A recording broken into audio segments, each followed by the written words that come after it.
Déjame saber y te paso a recoger. Nos podemos escapar y desaparecer. YouTube, what's going on? It's your boy, Jose, with that Rican flavor. Back at it again in our second episode of this YouTube channel. I'm here today with one of my favorite guests, one of the most amazing people that I've ever met through social media, which is insane. Here we have how do you say it? Herminia? Minnie Roman. Correct. Minnie. Okay. Minnie Roman here today with us. So Minnie, I want to ask you a couple things about yourself, how you came to be in this life, where are you now, how you enjoying your life now. No, I know that you retired and whatnot. So tell us a little about yourself. So I'm the oldest of three siblings. I was born in 1963. My parents, I'm a first generation here. My parents were born in Puerto Rico.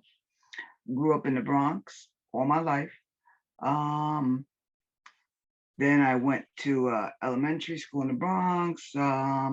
Lived in an area that was predominantly white, Castle Hill at the time.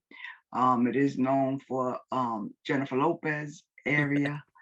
And then from there, I went to a private school. And then from there, I went to high school, public high school. I got a full scholarship to Colgate University in 1982. And I went to Colgate, graduated in 1986. Was very active in the political movement there, did a lot of sit-ins and things for, at that time it was South Africa, and the diversement of our funds from the college at the university. And at the time we were also in the heart of the Reagan administration, which was very Republican and very different for us. So in this country, and we had just come out of the civil rights movement. So there were a lot of things coming. At my tenure at Colgate, I was president of the Hispanic organization, UNIDA. And I used to DJ online and on the air, and was a part of the Black community organizations, BSU. I then graduated in 1986, went on to be a teacher at the Board of Ed, spent about 10 years there, and then went on to the Archdiocese in New York, in which I retired from 2 years ago, a year and a half ago, due to COVID. And during my life, I've had, I'm a lesbian, so I've been with my partner now for 15 years. Wow. With Laura, and we married 10 years ago when it became legal in the United States. And we have a 25-year-old son, in which Laura biologically had him and I adopted him. Wow. My life has been, on and off. The last 15, 20 years have been really good. I've been a fighter always for our culture and all of those wonderful things. I was the first female to graduate from college from in my family, which was, a big step, because usually Puerto Rican women don't go away to college. And I said, I'm going 5 hours away. Yeah. So that was a big thing for my family. And they tried to convince me not to, but I was like, I'm out of here. Bye.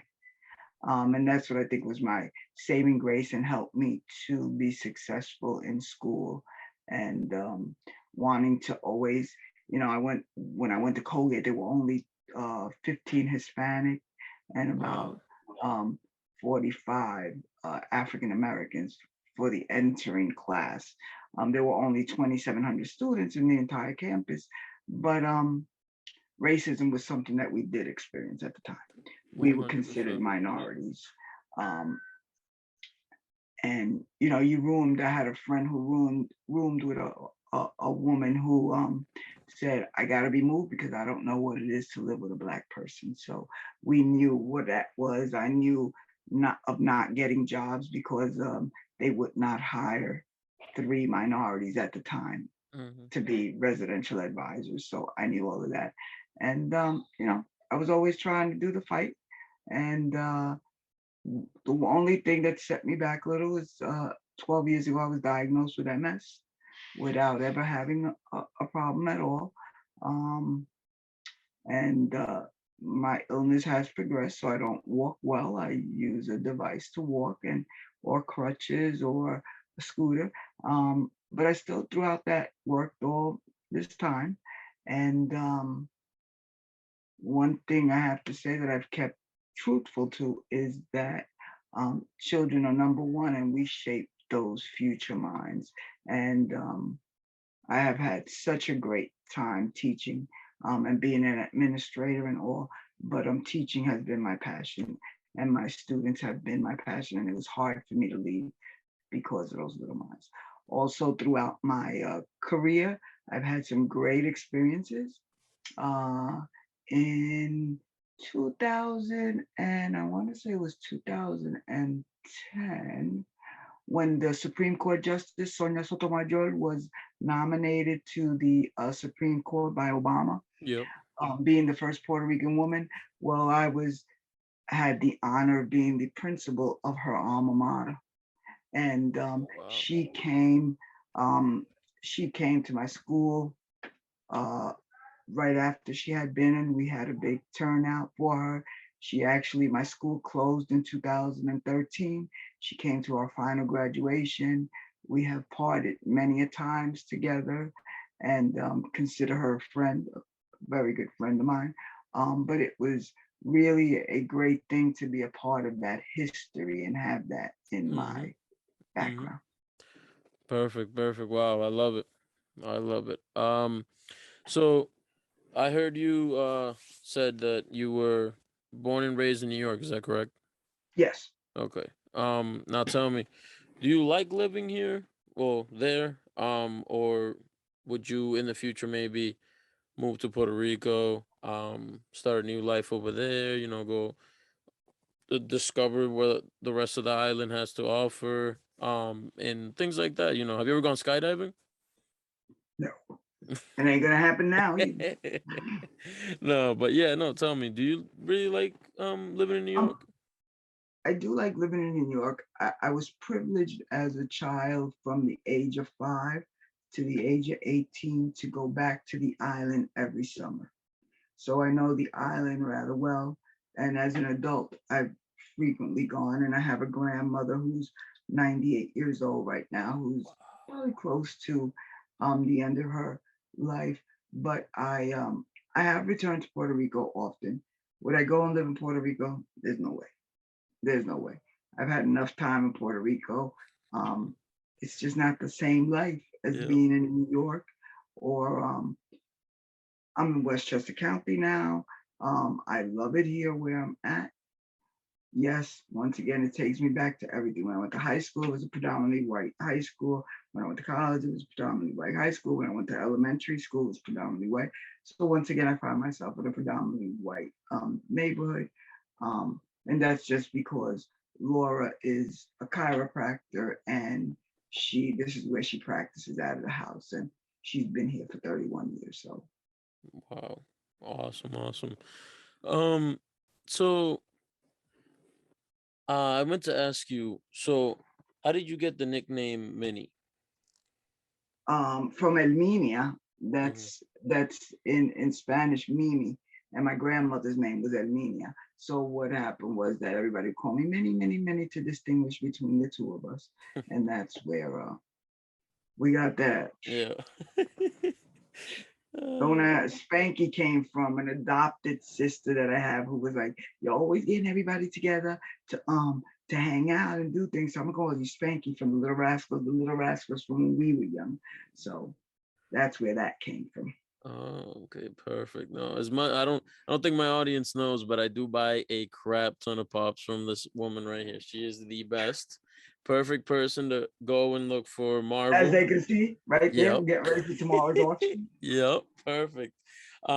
Yeah, so I love buying pops from this woman. Like I said, she is one of the best persons to go and look for unique things as well. Because if I could show you guys my collection right now, I have about, I want to say, 40 to 50 pops I have 100 pops in total, and I'm guessing maybe a little bit less than half is from her. So it's you could tell this Very is nice. amazing.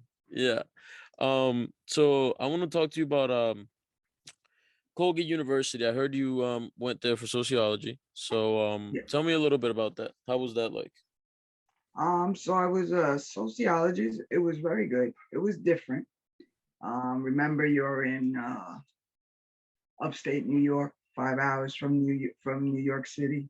Mm-hmm. Totally different. There's um, one movie theater, 3 bars. That was a big joke. 3 bars, one movie theater, one supermarket. It's changed now, but it was the opposite of diversity.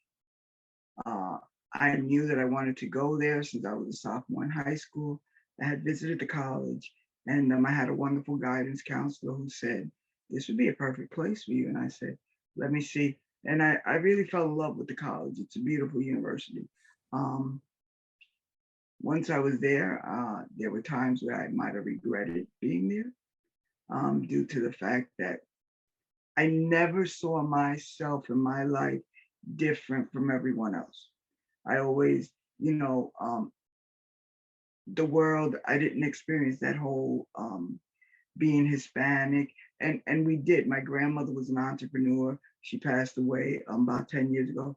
But she had us in neighborhoods. Like we were in that Casa Hill neighborhood when it was predominantly Italian and Irish.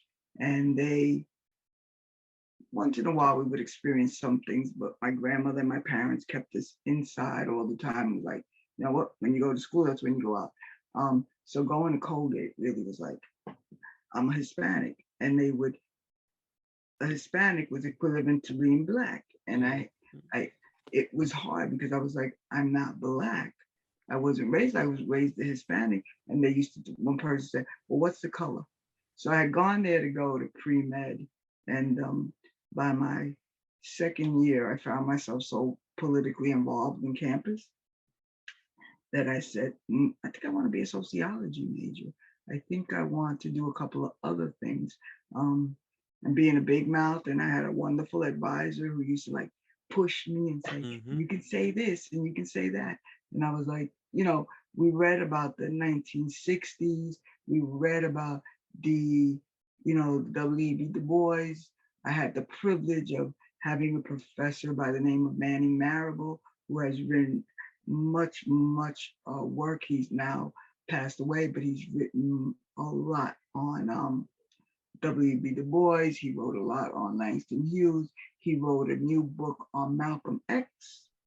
And it was just a pleasure to see him, to meet Alice Walker, to meet a lot. I don't know if you've ever heard, or your audience have ever heard of a book, but everyone should read it. B.D. Thomas, Down These Mean Streets. It's an amazing book that it helps you to understand being here and the island and some of the challenges we have faced and what he faced going to jail. I had the privilege of bringing him to Colgate to be a speaker quite a few times. So it was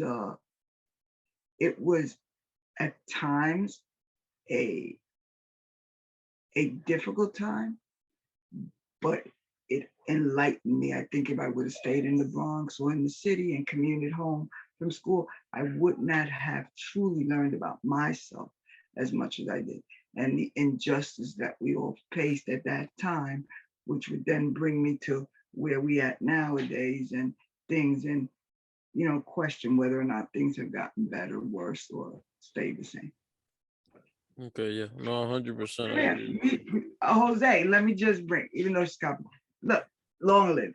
Hey, long live, hola, ¿cómo estás? Bien, ¿y tú? Bien, thank you. No problem. Yeah, you're in the podcast right now. Say hello. Hey, Hi, recording. You're gonna be on Monday's episode, so be sure to stay tuned to that. Oh boy, as much Okay. as she loves to be on the episode. I hate to be on that stuff. All right. All right. So I wanted to ask you about your career in teaching. I don't know if were you a former principal? Yes, Okay. Yeah, talk to me about that. I want to principal, know more about that. about being a principal, being a teacher, Everything, the whole nine. education. So I entered education in 1989. I graduated 86. I have to start off, but I really wanted to be a police officer. That was my dream job. Yeah. And my mom, because she was a single mom, my mom said, come on, give me a break. You just went away to college. You went to a prestige school, a police officer, took the test, passed it and all. I was ready. Who I was. And then, come on, do something else. When I was like, I don't know what to do. A friend of mine said, why don't we do this? Why don't you go into teaching? And I was like, all right, I don't know. I love kids and I always have. So I was like, okay, you know what? I'm gonna see, I took the test, passed the test, taught for 10 years in the public school system just as a teacher, loved every minute of it.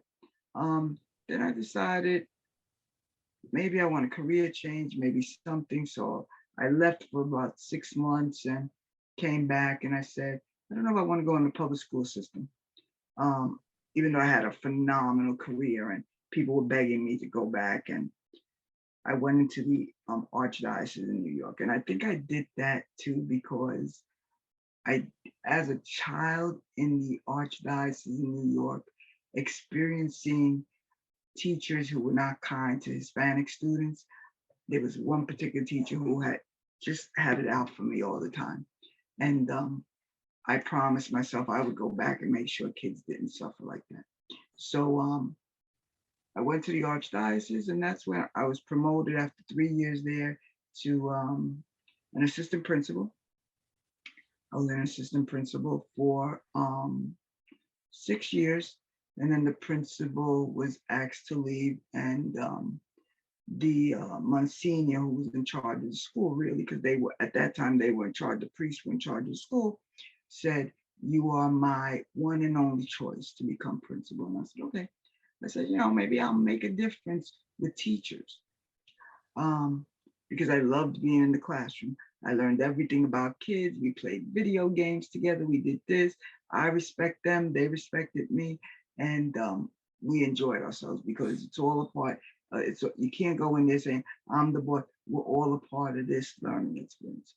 And so I became principal and thought, oh, maybe I can, impact teachers and have them see what I see in kids, and that every kid brings something different to your classroom.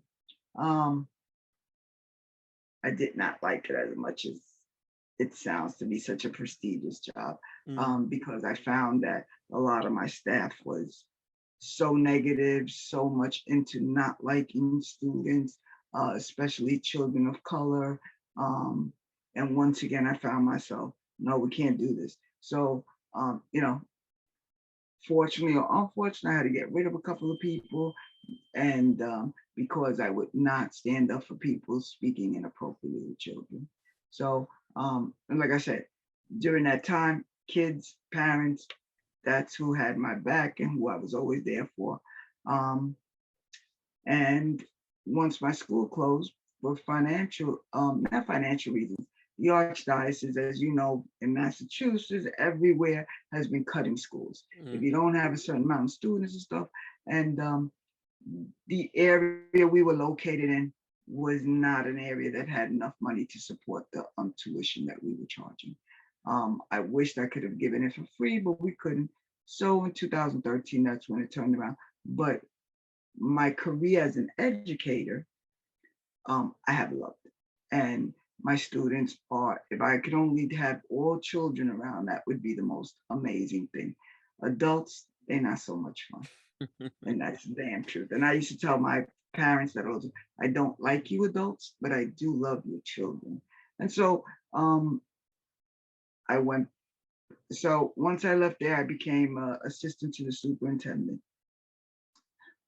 for 2 years, 3 years.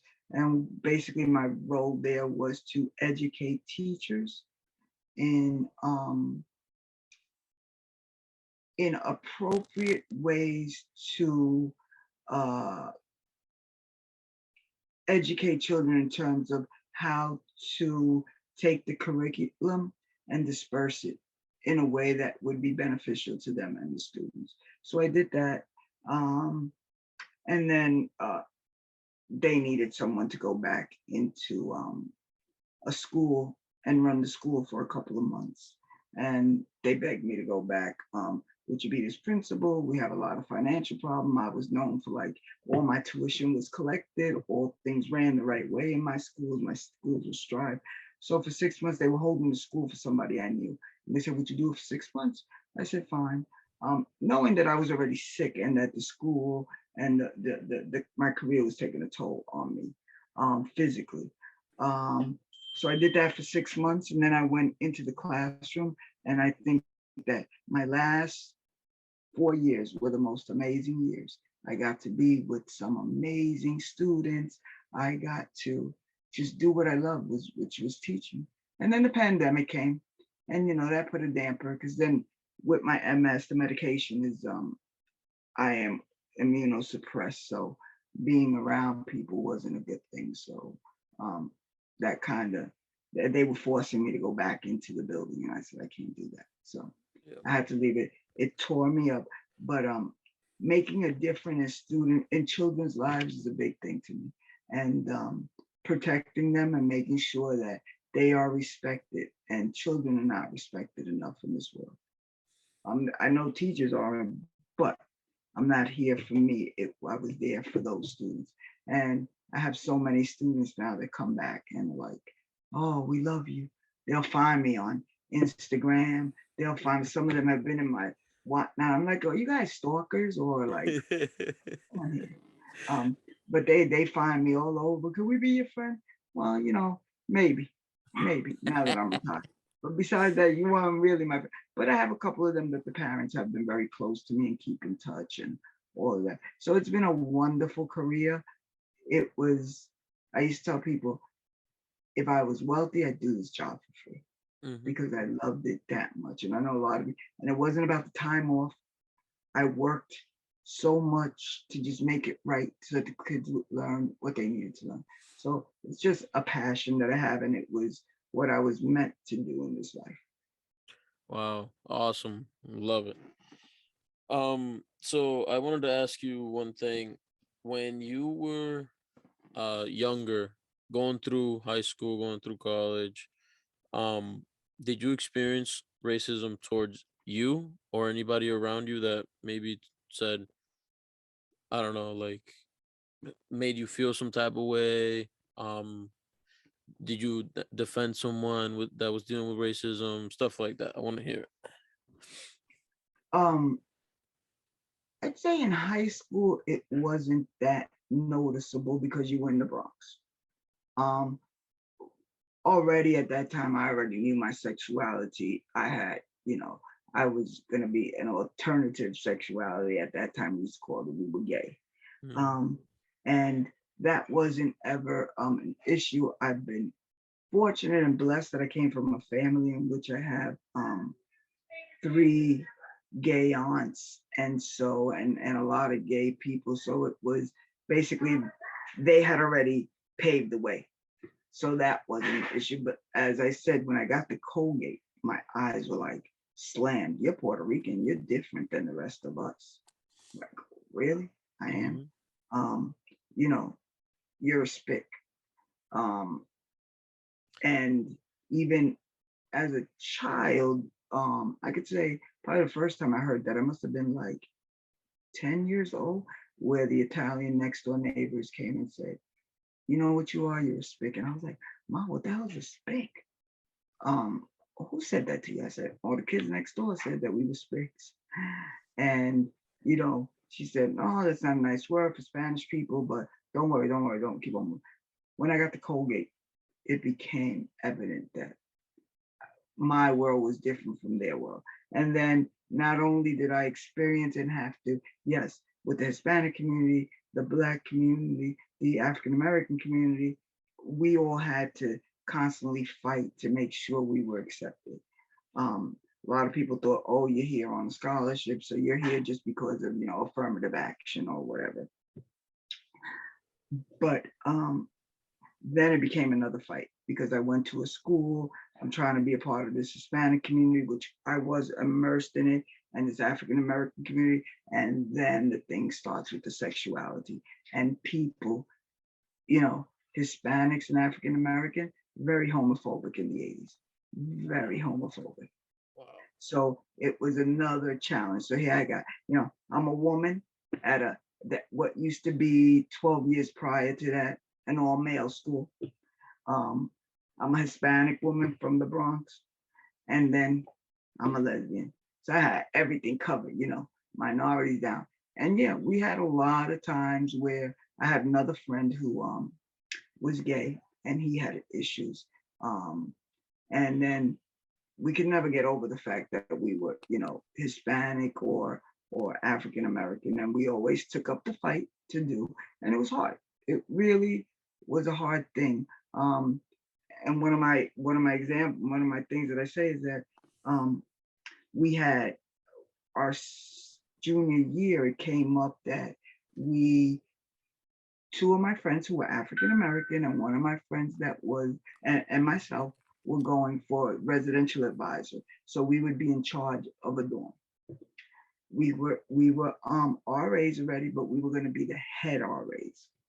And I sat my friends down and I said, you understand that only two of us or maybe just one of us is going to get the job, because it's a staff of 9. They're not going to put a third to be people of color. And that's the way you had to think. And so, and I said, and let me just raise my hand because I know I'm a big mouth and I've been here fighting and doing stuff. And, you know, they're not really happy with me on the campus in terms of every time they saw my name and the president of UNIDA is going to go speak with the president of the college, it became a problem. So I said, you know, I'm ready, but it still bothered me the day that 2 of us didn't get the job and only 1 of us did get the job. Wow. And it just slapped you in your face. A lot of people can't understand that. And, you know, like, oh, you know, you come home and it's like, my mother would say, what are you doing up there? I'm like, oh, mom, just having a good time. She's like, no, you're not. You're just being you. And I went to college being this shy person who wouldn't even go out or anything, and going there and being like, what? I'm here. I'm ready to do this. I'm ready to take up whatever I had to do. To the point where we took over the administration building my senior year, 6 weeks before I'm getting ready to graduate, because we wanted them to diverse their funds in South Africa with apartheid and all. And reading so much on the fact that Nelson Mandela, during the time that I was in college, was still in jail, never thinking that years later he would become the president of South Africa. So it was like, oh, wow, you can't use our money. And some people say, they're not using your money, you're on a scholarship. I'm like, I don't care. They're still getting paid for me and the money's going to a place I don't like. And, you know, we were threatened to be expelled and stuff. And my mother called and was like, oh, can you get the hell out of that building? I'm sorry. They're not going to expel us. Don't worry. I got enough people on my side for this. But it was a challenge, and it was something that opened my eyes to so many things. And you know, even what we've been going through in the past, in these last, I'd say 8 years, 4 years, 5 years, I've been the big mouth all over the place. Surprised the FBI not at my damn door. No, that's awesome, and I'm glad to hear. You know, obviously, during these times, you know, racism is still a thing. How do I say this? You know, shaming against the LGBT community, all of that is still a thing, and I don't ever think it's gonna stop. Only because, to me, I think honestly, like, I grew up religious. So when I was growing up, that was called a sin. And to me, is what I think about being gay is it's not a problem with me at all. I love having friends that are gay, and it brings a another side of perspective in life. You could be whatever you want. um I respect them all equally. It's the people that think that, oh, just because they're gay does not mean they have more rights than I do. I don't agree with that at all. Mhm. So I 100% understand what you went through, because it's one of those things where you have well, back in the 80s, you had literally the three things that made you a target for the whites to just attack you and just go have at it. And I praise you for that 100%, because you not only did you were a leader, and you literally took that into your own hands, took matters into your own hands. You went to the president of the university, and you talked and you said how you felt. And if they got to the point where they were going to expel you, I mean, at this, you're sending a message, and it was very Right. well sent. Very well sent. Thank you. But no, I 100% understand that, like, to this day, racism is still going to be a thing. Um, Gay shaming is still going to be a thing, and there's nothing you could do but just hold your head up high, smile, and continue to live your life. Because, yeah, maybe if you say something, you might get some recognition for it or whatever, but they won't change people's minds because of just how they work. It's something that you can't control, so just live your life. But no, I praise you a lot only because of what you did, especially in those times, because I'm a big fan of history. In high school I was honors history. I loved it. And I was actually going to before, um when I went to college, I only went to college for a year. I dropped out. But when I went to college, I went to do the 4+1 police program there because I also wanted to be a cop. And yeah, it didn't go so well. But nonetheless, before I made that decision to go to college to be a cop, I also wanted to do some sort of just studying history and getting to know, not history like the 1800s, nothing like that. I'm talking like U.S. history from the beginning of slaves and Abraham Lincoln and Rosa Parks. All these great icons that have helped, you know, s- slavery not be as crazy as it was back then. I was a big fan of it. I loved it all. I loved it all completely. So before I went to college for the police program, I actually wanted to do like sociology or something like that had to do with history. So that's why I love your story so much, because it's just like, wow, Thank you. like, it's awesome. So it says I did some research on yourself, and I see that you were an instructional specialist. Yes. So tell me a little bit about that. That was when I was the assistant to the superintendent, and what I did was I would go, and my job was to get teachers to Mm, really understand the curriculum and present it to the students in the way that they can understand. And basically, a position came about, and my job became more important when we went to Common Core, the the anti-Common Core yeah. things. I was very much a fan of Common Core because I believe that um, we have become complacent with our education system, and that we are not pushing our students and showing them to use their minds in order to solve something. We used to tell them back when I was in school, we had to memorize the timetables. We didn't help you to understand that 2 times 3 means that you have two groups, and within those groups you have three things.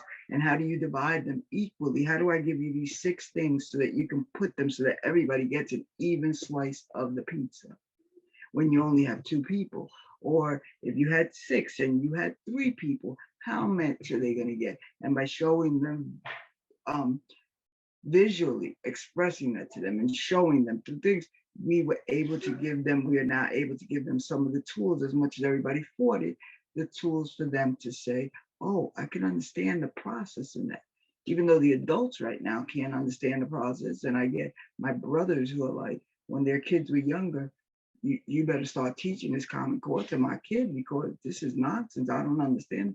I said, what is it you can't understand? Um, so that was basically what I was doing. I was working with the I was working with teachers in order for them to take and break down the Common Core so they become comfortable for them to then go out and teach it to the kids. Perfect. Awesome. Yeah, that's amazing. So I wanted to actually, this is a question from me to you, because I have my notes here on the side. How did you get into selling pops, Funko Pops? Okay. So, first of all, I've been doing this for 10 years, collecting pops. And I've been going to Comic-Con in New York City since Comic-Con day one. I've been collecting comic books since the 1980s. Wow. And I've been a big gamer since the first Nintendo system. My mother bought it for us. I had just gotten out of college and we spent nights. Even my mother would spend nights. Like, oh man, everybody got to get a life in this house because we're going to be just addicted to this. So I collected, I didn't get rid of the game systems. I kept them. I kept the games. I knew that this was fun. I knew that this is what I wanted. So I became an avid toy collector. Believe me, avid toy collector. And as Pops came along, and I went to Comic-Con that one year when they just started to take off, and like I've said on Whatnot many a times, my friend, who he is an artist and does all my stickers and stuff, he said, oh, I'm going to give you Fish Mooney. I was like, bro, I told you, I don't want to know about these things. These things are an addiction. This is a curse. Don't give me. Nah, man, just take it because you like that Gotham show. Okay. You read all the comic books and everything. Okay. 1 led to 2, led to 3, led to 4, led to 100, led to 200, led to 5, 1,000. By the time I started on Whatnot, I was up to about 3,000 pops right here in this office. Wow. So, you know, kids were into video games and I was like, oh, let's see what games you are. So, you know, I have behind here, I have every single system from the NES all the way to the PlayStation 5 running on one system onto one television through an HDMI and a converter. Wow. So I've been collecting. And before I decided I was going to retire, Laura said, you're not going to retire and make dents in couches. I said, no, I'm going to play video games. She goes, no, you're not. I said, listen, I got to find something to do because I really didn't want to leave work and just be sitting here doing anything. And then during the pandemic, I discovered Whatnot. They had just started. And I applied to them. I said, man, I got enough merchandise to support all of Whatnot. I said, okay, I can do this. And we have 2 Amazon stores and 4 eBay stores. So I used to buy 2 of each, keep one for my collection and sell one on Amazon or eBay. And we were at, because I do Legos as well. You can see, let me just show you guys this Lego collection. Take a little scan of everything that I might have around here. Every amiibo you can think of, everything there. Holy.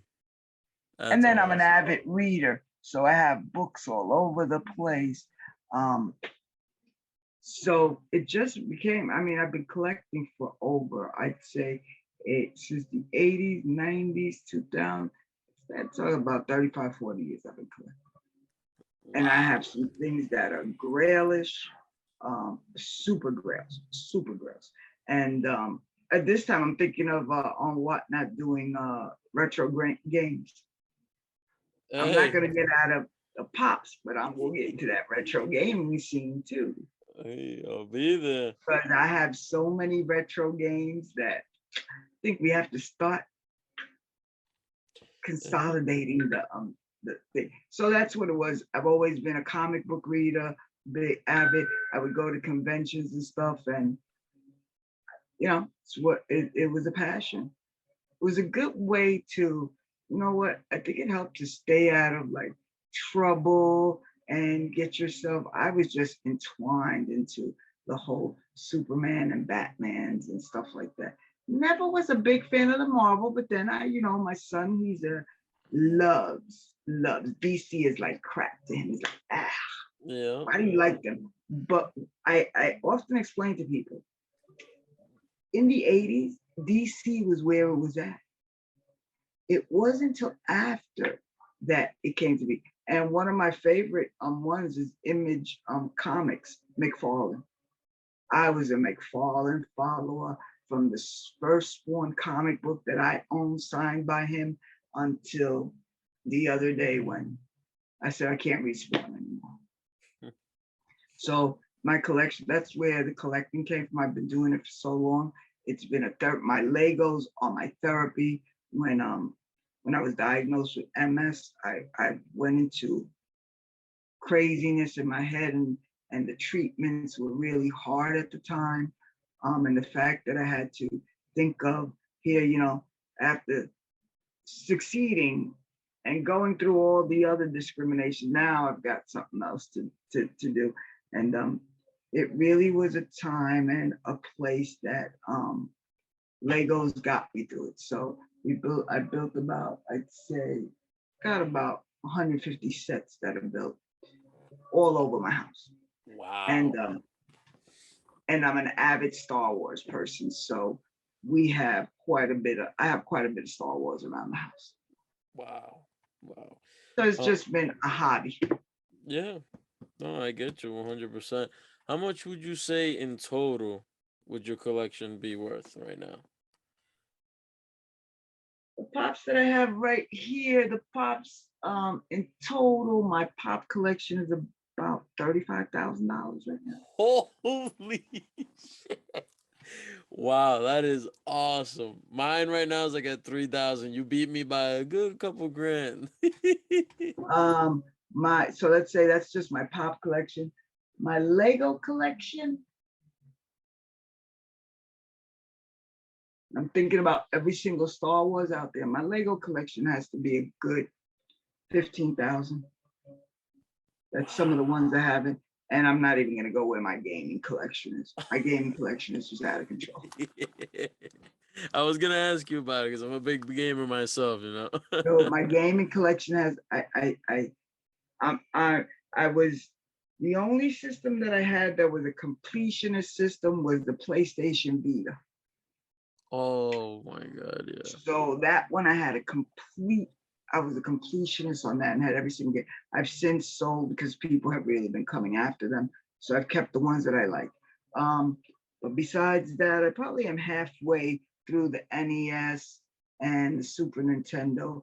And my favorite system on Nintendo was the GameCube. 100%.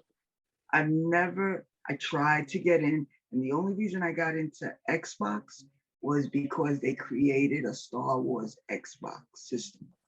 And so I had that one, and then I was like, I don't like Xbox. I'm not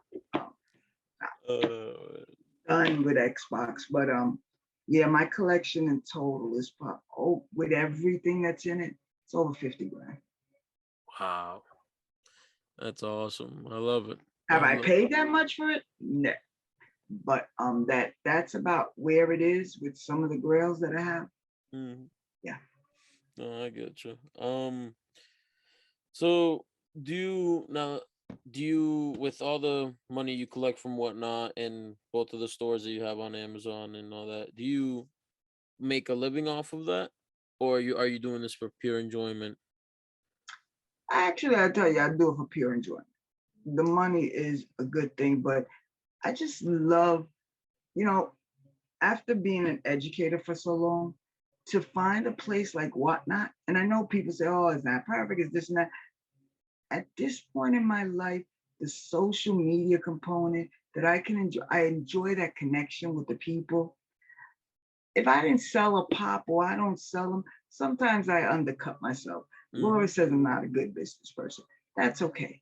It's all right, because I have, if I go back, they were sitting here doing nothing. Now I'm selling. So I really like it more for the connection I've made with some people. I mean, I met you. Mm-hmm. I would have never met you. Yeah. I've met quite a few nice people that are in the community that are here. that we say we're going to meet up with each other during Comic-Con and all of those things. And it's just a nice way, a nice sense. So if I had to choose something to do, this was the perfect. Like I said, I waited a year.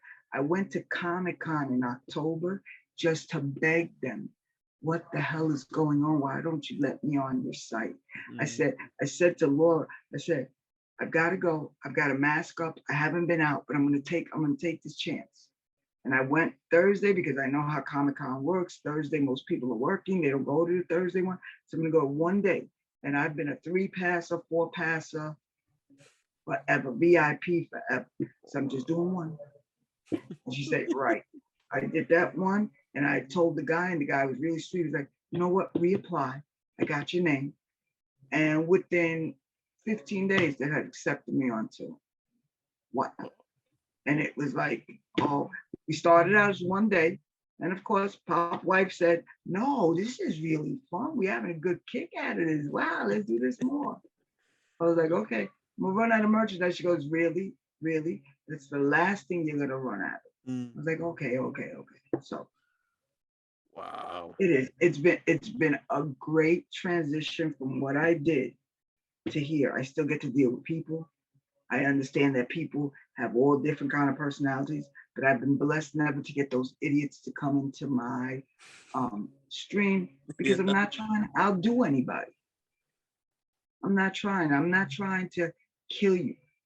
I have a good enough pension and we live well enough that I don't need to go and slap the $300 hammer on you for a piece that may be, okay, it's gone up in value, but at this point, I'm just making 500 times on that. And that's not what I'm in for. I'm in to have people get what they need, get out and fun. We did the Squid Game last week. People were like crazy about that. Oh, do some more. I'll be honest with you. I didn't feel comfortable. I'm going to do it again. But I didn't feel comfortable that people were not hitting the grails. That's part of the game. But we were literally sitting here. I was like, oh my God, please let somebody at least get through the last round. They're going to think, and people, I've gotten good feedback. No, man, we loved it. That's our problem that we didn't play the game and we didn't, but that's the object of the game. I was like, okay. So it's been a great experience. And it just brings my whole collecting life back to a different spot.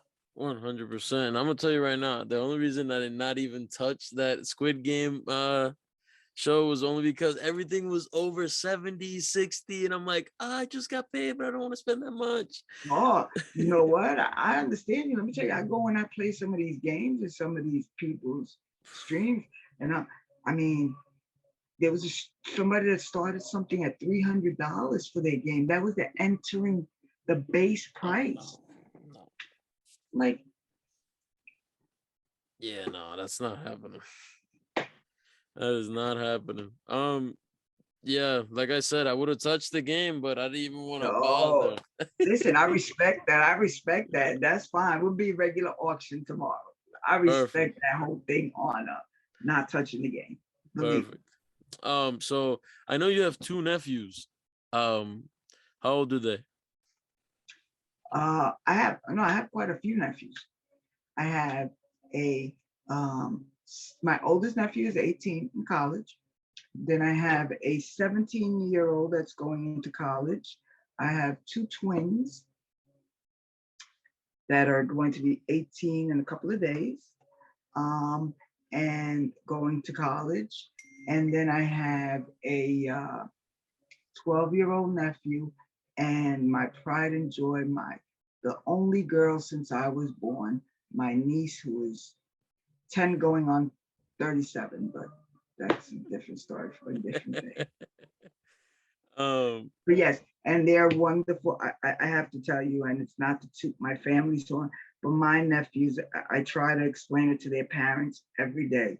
We are blessed that all these boys are in school, have gone to private school, one's in college, and they have been amazing kids to see grow up.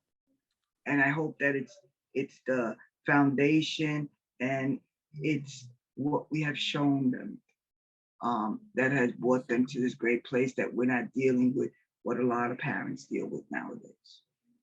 Wow, that's awesome. That's awesome. And one last question before we end this episode here. I wanted to ask you about how do you feel with the current situation that is going on in Ukraine and Russia? Um, do you believe that the president of Russia, do you believe that he is kind of like overthrown his power, using it to the point to no extent where he's killing innocent kids, innocent families, that had nothing to do with the fact that they're fighting over water, number one, which is absurd to me. Um, do you believe that maybe we should, as the United States, should go and help them, or what? What do you believe about that? First of all, we know that Putin is out of control at this point. That's a good one. And wanting to go back to the way I knew Russia, the Soviet Union, and thinking that because these people were a part of the Soviet Union at one time, that they should have never gone. That was 1982, 1983, tear down this wall, Gorbachev, and everything that occurred. He has lost his mind. He is beyond his power. At this point, being part of NATO, I believe that I don't want us to start out trying to go, but if they need us, because if we don't do this, we might just regret this for the rest of our lives. He has no sense of dignity, no sense of respect for humanity. And it's been a long time coming. And not to say that anybody in our country is beyond, but we have some former leaders, which I'll call them leaders, but I'm gonna be nice for your podcast, who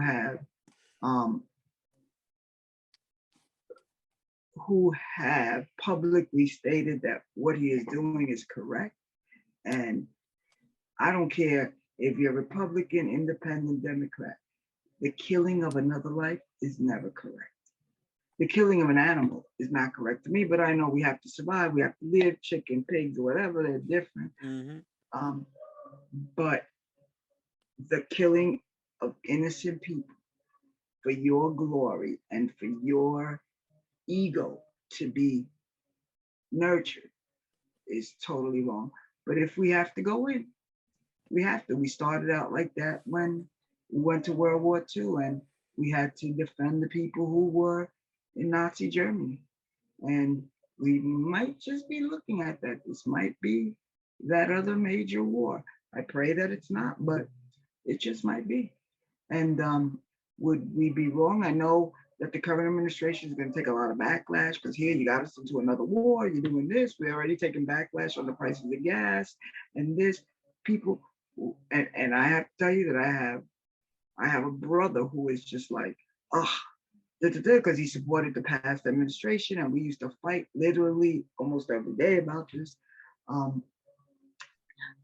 But I tell people, get educated, educate yourself, do the research on where history has taken so we can move forward and know where our place, because if not, we're going to fall really big.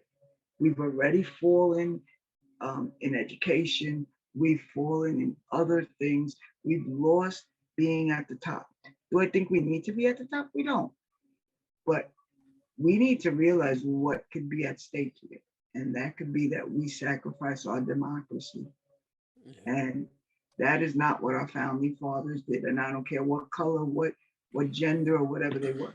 It's not what they meant to do.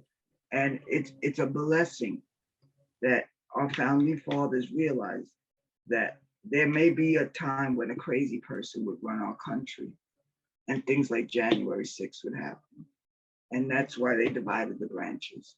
And I think that right now, if we need to, and our democracy is threatened by Putin every day. Because he'll start out with Ukraine. What else will he get? And when you get a country like Switzerland that has always been neutral for everything throughout history, who says this is wrong and we side with NATO now, we know there's a problem. Yeah. So if we need to get involved, we need to get involved. Would I like that? Absolutely not. But at this point, it is a moot point. We have to just see where it plays out. But you know, we've been involved in worse than this. That's for sure. 100%. I believe that if we were to get ourselves involved, necessarily, I feel as though since we are a part of NATO, including Canada, and a bunch of other places from the Europe and whatnot, if we do get involved, everyone at least some people who paid attention in class should know that Russia does have set nukes and set atomic bombs that go to New York City, Boston, Massachusetts, Virginia. Amen. The whole entire east side of the United States of America is set on by the palm of his finger. He can press a button and we're done. So for the people hearing this, I want you guys to understand that you're not going to get drafted. Nobody's getting drafted. This is not a choice of World War III. This is not any of that. No. This is, it's one of those things where you have to wait. It's all about patience, because then if Russia does something to the point where they're interfering with NATO, then you already know that it's going down. Canada's going to get involved. We are going to get involved. Everybody in Switzerland, everywhere. Right. So, and by the time that happens, I think Ukraine will already have help from all the surrounding countries. So, yeah, to say there's going to be a World War III, including the U.S., no, that will never be the case. And if that is the case, we're done. right. So yeah, no, I 100%, I agree with you. It's a matter of time before, they realize that they are really screwed. They really need help. And I wish that Russia wasn't so set on a dictatorship to the point where it's just like, you do what I say and go have at it, go on a killing spree. And I've actually watched several videos of Russian soldiers being captured, and then have the Ukrainian soldiers ask them, who sent you here? And then he'll say, President Putin sent me here for a practice.